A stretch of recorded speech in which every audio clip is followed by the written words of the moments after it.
That six, and it was a ticky-tack fouls, and again, Caitlin Clark doing a little bit of an acting job.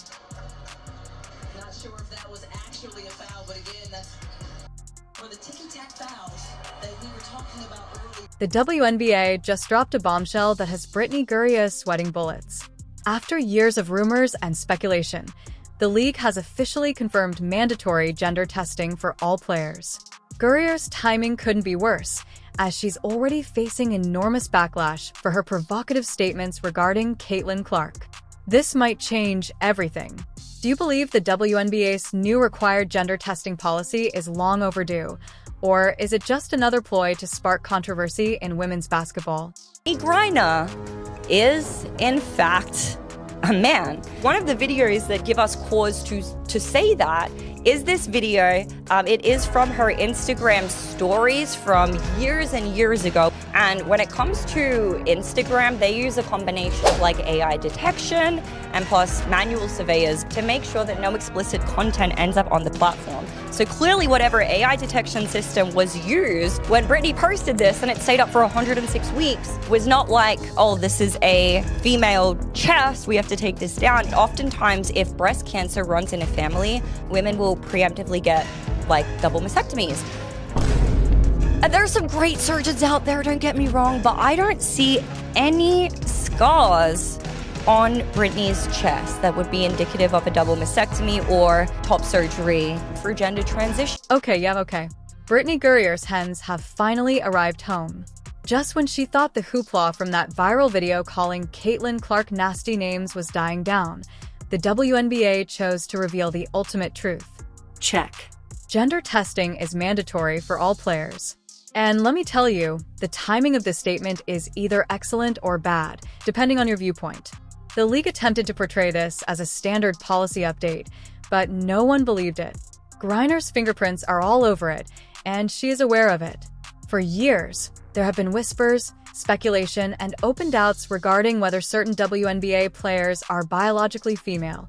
The league has been dancing around this issue as if it were radioactive, but it appears they can no longer ignore it. The official WNBA statement was about as basic as you'd expect. They discuss maintaining competition integrity and ensuring fair play for all athletes, but we all know what's really going on.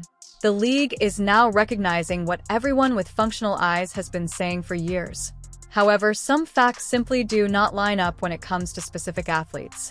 Into that is really hard and really scary. You're about to be a mom. How is that feeling? Pops. Oh, let me get it together. About to be a pops. Please tell me how exciting that is for you and what you're looking forward to most. I'm super excited. Well, I mean, I guess I'll just drop it. He's here. So he's here. Yes. 7/8/24. Brittney Griner has been at the center of these debates since joining the league. Her physical characteristics, voice, and overall look have created concerns that the mainstream sports media has been unwilling to address. However, now that the WNBA has implemented required testing, those questions are going to receive some very fascinating answers. According to the rules, all athletes must undertake extensive hormonal and chromosomal testing before to each season. This is not a basic drug test. We're talking about detailed biological study that will definitively decide if players fit the league's female competition criteria. The results will be examined by independent medical specialists, and any athlete who fails to fulfill the standards would be barred from participating. Of course, the usual suspects in the media are already calling foul on this policy. They describe it as discriminating, invasive, and transphobic. But here's the deal. Women's sports are meant to be for women. That is not a contentious remark. It is basic biological reality. If you cannot show that you are a biological female, you should not compete against women who are. Griner is already coping with the aftermath from a viral video in which she appeared to use a racial slur toward Caitlin Clark. That incident revealed Griner's true nature and demonstrated how she feels about the athlete who is single-handedly saving the WNBA from obscurity. She now faces the potential of having her entire career called into question. All this, it was like a lady. Let's be upfront about what we're dealing with here. Griner is 6 feet 9 inches tall, has a deep voice that would make Barry White envy, and has physical characteristics that are more consistent with masculine biology than female biology. These are not personal attacks. These are obvious realities that have been overlooked for far too long. The Instagram video of Griner shirtless, which surfaced years ago, aroused even more doubts. Instagram's AI detection system did not mark the content as inappropriate female nudity, implying that even artificial intelligence algorithms were unable to identify Griner as physiologically female. When machines are puzzled about your gender, it's probably a hint that people should be asking questions as well. However, the most incriminating proof may be Griner's athletic performance in comparison to other WNBA players. The physical advantages are apparent. Superior reach, strength, and athletic ability greatly exceed what would be expected of a biological girl.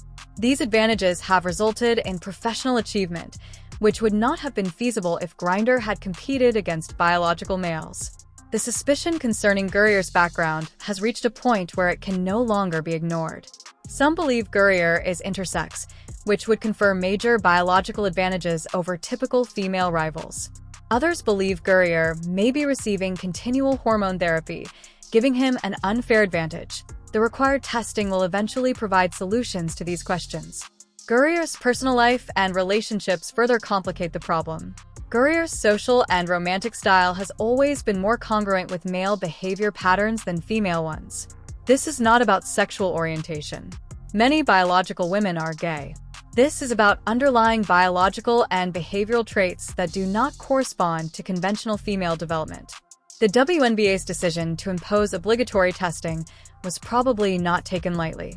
They're under increased pressure from fans, players, and sponsors to ensure that the competition is fair. The league had already been dealing with credibility challenges, and concerns concerning player eligibility were becoming impossible to ignore.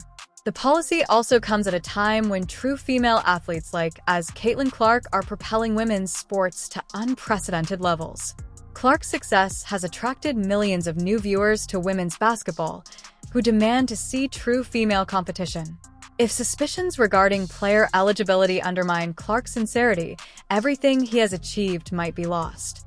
The adoption of this testing policy will be intriguing to follow. Players with nothing to conceal should embrace the opportunity to silence naysayers and demonstrate their eligibility. However, athletes who are concerned about the results would most likely challenge the policy through legal routes and media campaigns. The legal obstacles have already begun to arise.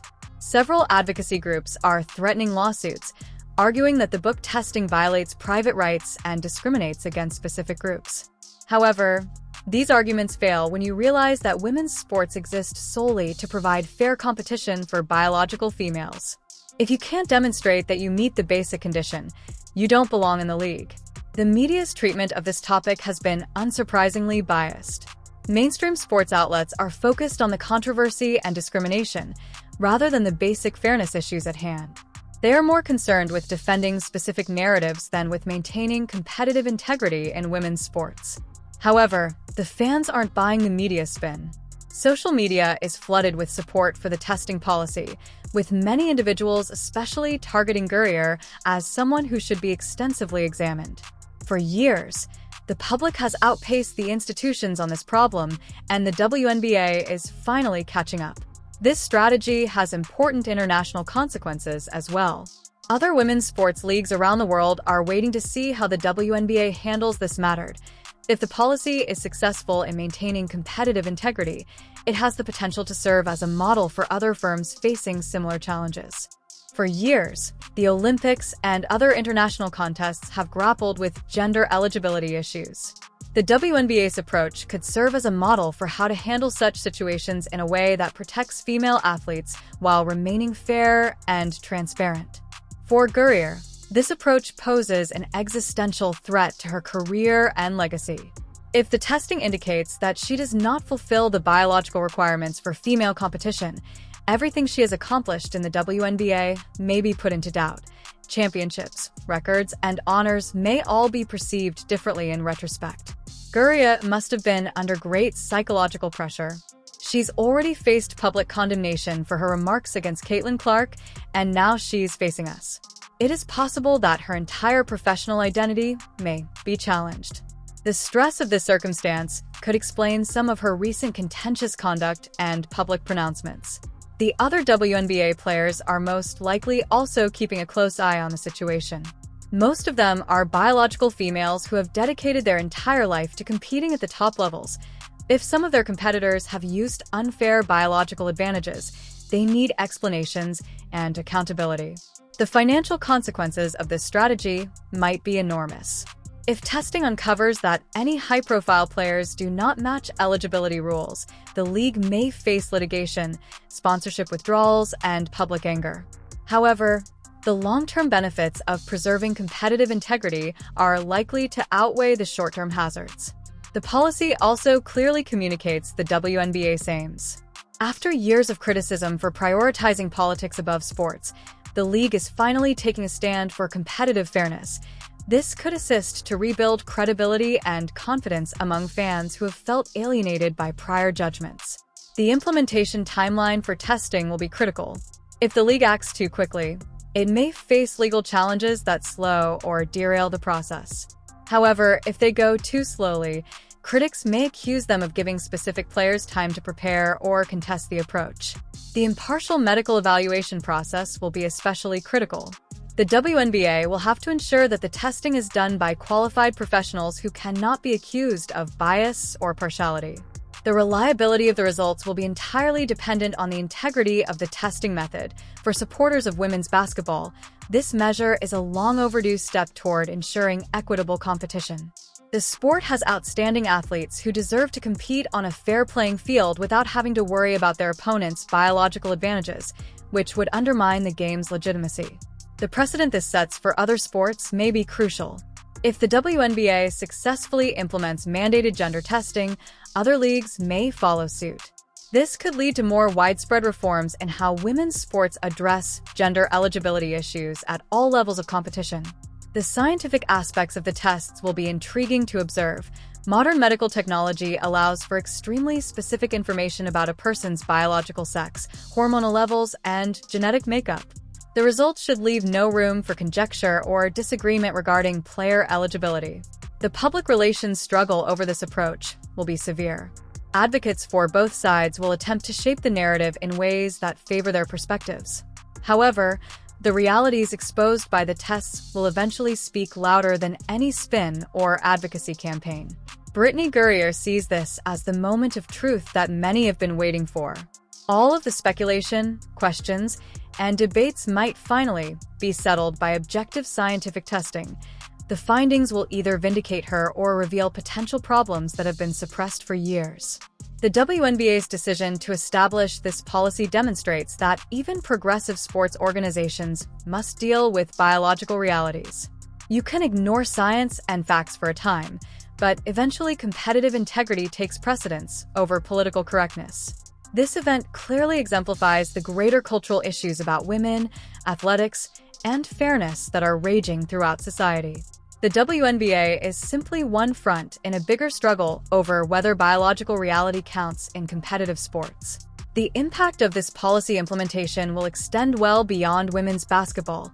IT may impact how other sports leagues, educational institutions, and athletic groups approach similar situations in the future. Brittney Griner is facing criticism for the WNBA's mandated gender testing policy, and the results could revolutionize everything we thought we knew about women's basketball.